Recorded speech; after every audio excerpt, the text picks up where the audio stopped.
ঘটনা যদি সত্য হয় তবে আমরা আশা করি সত্যই নিশ্চয়ই।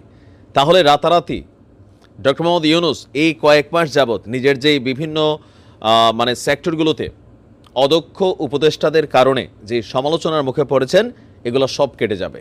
বাংলাদেশ রাতারাতি অনেক ঝামেলা থেকেও মুক্ত হবে। দর্শক খেয়াল আছে নিশ্চয়ই, বাংলাদেশ থেকে প্রায় কয়েক লক্ষ কোটি টাকা বিভিন্ন সময় আমরা গণমাধ্যমে দেখি বা সরকারের এই প্রেস উইং থেকেও বলা হয়ে থাকে পাচার হয়ে গেছে। ইভেন আওয়ামী লীগ সরকারের সময় খুবই গুরুত্বপূর্ণ একটা ঘটনা ঘটেছিল, আমাদের রিজার্ভ চুরি।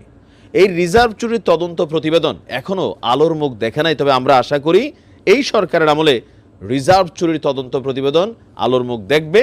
আর অফকোর্স এটার সাথে কারা জড়িত, কে কে থাকতে পারে, মানুষ আজ করতে পারে। তবে মজার বিষয় হচ্ছে, আমাদের এই রিজার্ভ চুরি করে যেই টাকাটা নিয়ে যাওয়া হয়েছিল, সেই টাকাটা ফেরত নিয়ে যে নানান ঘটনা টটনা আলোচনা সন্দেহ চলছিল।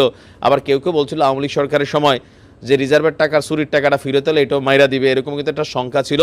বাট আজকে আমরা শুনছি হঠাৎ করে আমাদের বাংলাদেশ ব্যাংকের যিনি গভর্নর আছেন আহসান এইচ মনসুর, তিনি বলছেন রিজার্ভ থেকে চুরি হওয়া যে টাকাটা ছিল, সেই টাকাটার ৮০% সরকার নাকি ফিরিয়ে নিয়ে আসছে।